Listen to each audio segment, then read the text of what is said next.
तो महादेव की मंगलमयी बारात पहुंच चुकी है हिमालय नगरी में।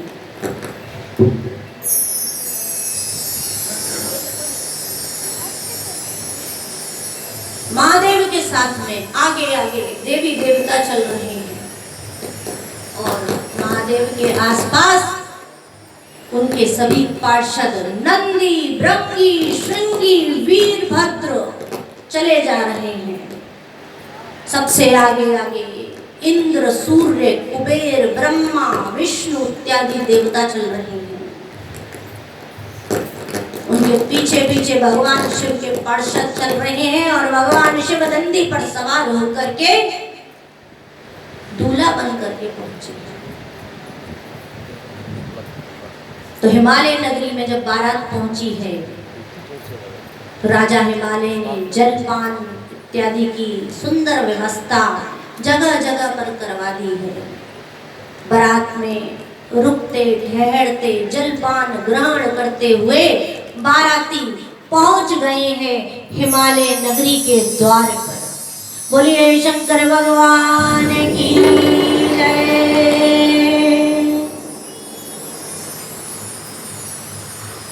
पार्वती के मन में और उनकी माता मैना के मन में और समस्त नगरवासियों के मन में बड़ा ही कौतूहल है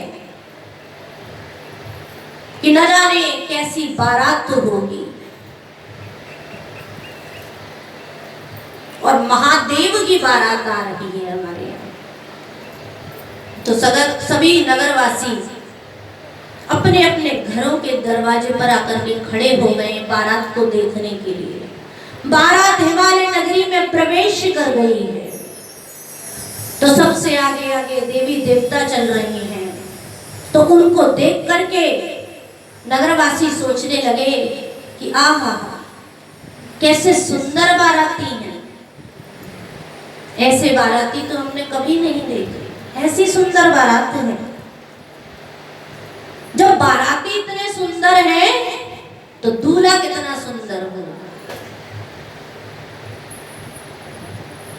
भगवान विष्णु के पास में आकर के कुछ लोग कहने लगे कि महाराज आप ही दूल्हे राजा हैं क्या?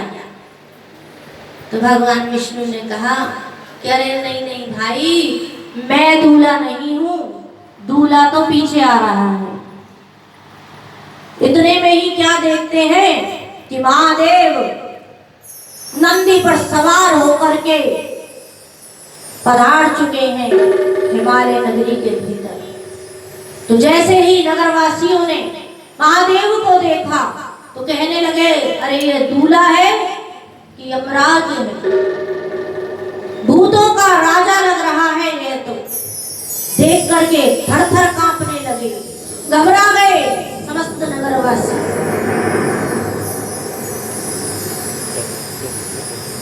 बारात को देखा कि भूत प्रेत साथ में और आ रहे हैं, तो कुछ लोग तो मूर्छित होकर के ही गिर पड़े। बहुत से जो जवान लोग थे वह कुछ नहीं कह रहे हैं, क्योंकि वह सोच रहे हैं कि अरे हमारे राजा हिमालय का दामाद है यह, कुछ भी अनर्गल नहीं बोलना है हमें, नहीं तो हम दंड के अधिकारी होंगे। परंतु बच्चे तो मन के सच्चे होते हैं, उनके भीतर कुछ भी छल कपट नहीं होता है।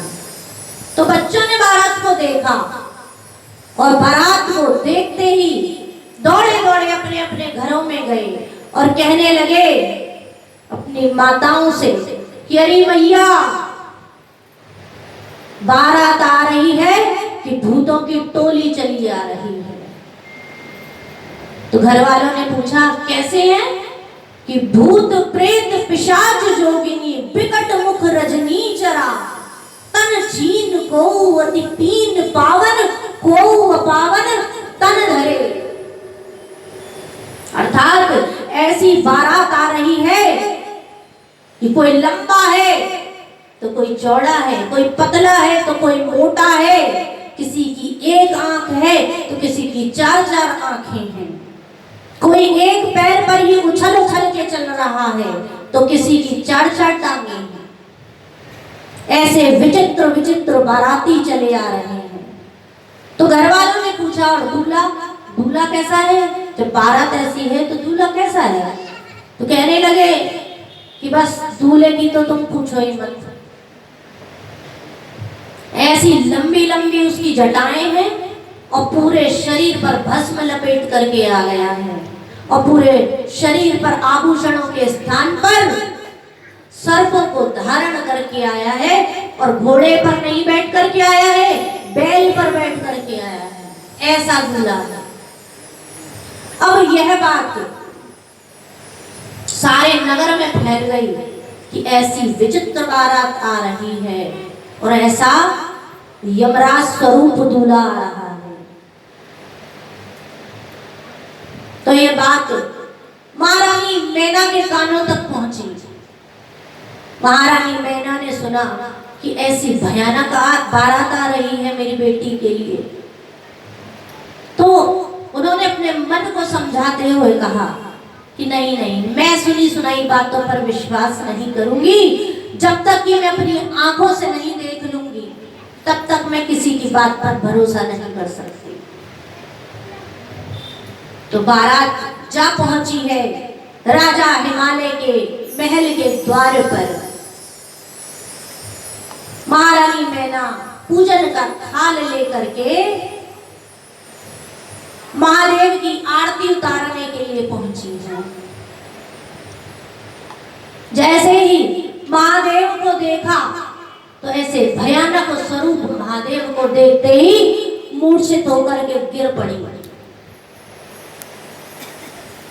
और जब होश में आई है तो जल्दी से उठी और उठ करके महल के भीतर भाग गई और भीतर जाकर के अपनी पुत्री पार्वती को गले से लगा लिया और जोर जोर से रोने लगी और कहने लगी, अरे मैंने क्या बिगाड़ा था इस नारद का, मैंने क्या बिगाड़ा था इन देवी देवताओं का जो मेरा घर बर्बाद करने के लिए चले आए हैं। अरे इन मूर्खों की बातों में आकर के मैंने अपनी मृगनयनी कन्या का विवाह इस मरकट लोचन के साथ में तय कर दिया। मर जाऊंगी पार्वती, लेकिन तेरा विवाह इस भूतनाथ के साथ में कभी नहीं करवाऊंगी। हाय हाय करके रोए जा रही है माता मैना। तभी नारद जी दौड़े दौड़े आए और उनके पीछे पीछे सभी देवता भी चले आए। नारद जी महारानी मैना से कहने लगे कि अरे महारानी शांत हो जाओ, शांत हो जाओ। विलाप मत करो। तुम भगवान शिव के यथार्थ स्वरूप को नहीं जानती हो क्या महारानी? अरे सदाशिव तो निर्गुण है तो सगुण भी है, निराकार है तो साकार भी है, यदि काले हैं तो गोरे भी हैं।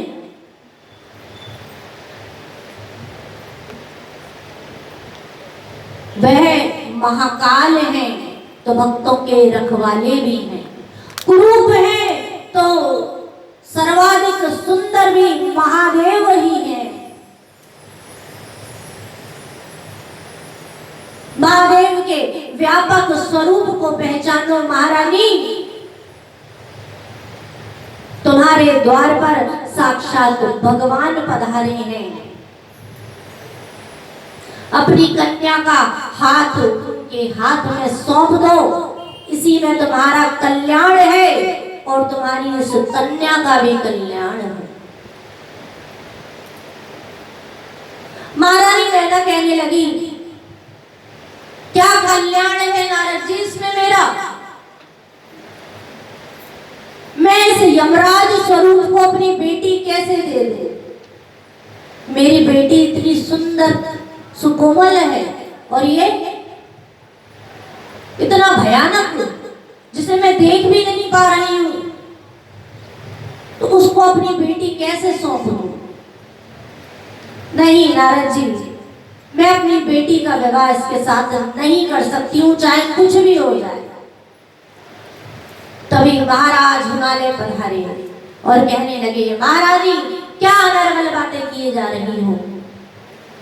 तुम क्या महादेव को नहीं जानती हो? ये महादेव देवादिदेव महादेव है। व्यापक स्वरूप को समझो महारानी, यही सदाशिव है। एक बार ये हिमालय नगरी में नट के रूप में नृत्य कर रहे थे, तब तो तुम बड़ी ही प्रसन्न हुए जा रही थी और पार्वती का विवाह इनसे करने के लिए राजी हो गई थी। और आज ये क्या अपशब्द बोले जा रही हो महादेव के बारे में महारानी? शीघ्र अतिशीघ्र चलो और जाकर के दरवाजे पर आरती उतारो अपने दामाद की और उसे महल में लेकर के आओ। इधर महादेव खड़े खड़े देख रहे थे, दरवाजे पर ही खड़े हुए हैं भोलेनाथ तो अपने पार्षदों के साथ में, और खड़े खड़े देख रहे हैं और कहने लगे,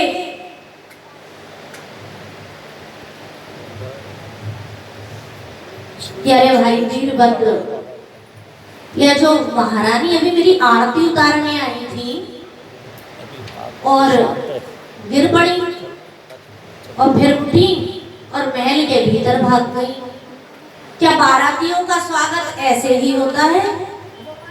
तो वीरभद्र ने कहा, अरे महादेव, बारातियों का स्वागत तो ऐसे नहीं होता है, लेकिन हम जहां भी जाते हैं वहां ऐसा ही होता है। महादेव ने कहा, चलो कोई बात नहीं, हमें तो मान सम्मान की कोई चिंता नहीं है, हमें किसी से मान सम्मान नहीं चाहिए। इधर जब महाराज हिमालय ने, नारद जी ने और देवताओं ने महारानी को समझाया, सदाशिव के सच्चे स्वरूप का वर्णन किया, तो महारानी मैना के मन में श्रद्धा उत्पन्न हो गई महादेव के लिए, और वह अपनी पुत्री का विवाह महादेव के साथ करने के लिए राजी हो गई।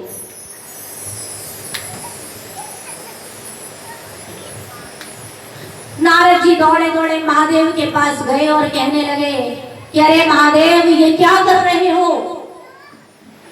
आपकी सास आपके इस भयानक स्वरूप को देख करके बेहोश हो गई, डर के मारे थर थर कांप रही हैं। अपने स्वरूप को बदलो। और अपने सुंदर स्वरूप को दिखाओ। महादेव, महादेव, आपकी सास कह रही है कि ये कैसा दूल्हा आया है कि जिसने गले में सर्पों को धारण कर रखा है। तो महादेव कहने लगे कि नारद जी, मेरी सास को तो प्रसन्न होना चाहिए कि उनको ऐसा दामाद मिला है जो काल को भी गले में लपेट के घूमता है।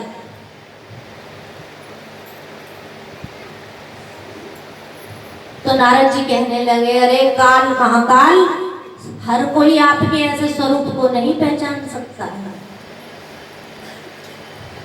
सुंदर स्वरूप में आ जाइए महादेव, नहीं तो आपकी सास आपको देख करके डर के मारे मर जाएगी। आपको विवाह करना है कि नहीं करना है, कि कुंवारे ही रहना है? महादेव ने कहा, ठीक है नारद, तुम कह रहे हो तो मैं अपना स्वरूप बदल लेता हूँ तुम्हारे कहने पर। तो भगवान शिव शंकर भोलेनाथ ने अपना बड़ा ही सुंदर स्वरूप दिखाया है। कर्पूर गौरम करुणावतारम संसार सारम भुजगेंद्रहारम।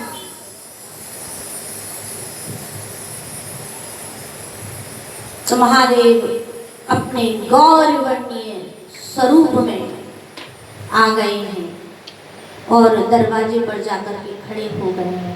महारानी मैना पूजन का थाल लेकर के महादेव की आरती उतारने के लिए पधारी है।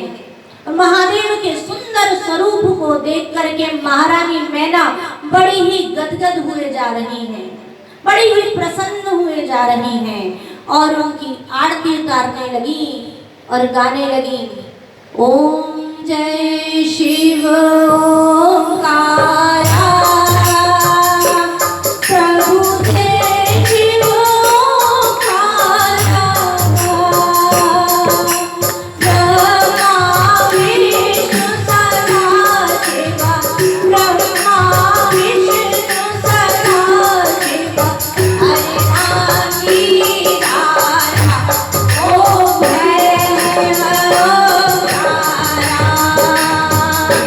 ओम जय शिव ओंकारा प्रभु जय शिव ओंकारा ब्रह्मा विष्णु सदाशिवा ब्रह्मा विष्णु सदाशिवा हरे नामी राधा ओम जय शिव ओंकारा ओम जय शिव ओंकारा प्रभु जय शिव ओंकारा ब्रह्मा विष्णु सदाशिवा ब्रह्मा विष्णु सदाशिवा हरे रामी राधा ओम जय शिव ओंकारा। बोलिए शंकर भगवान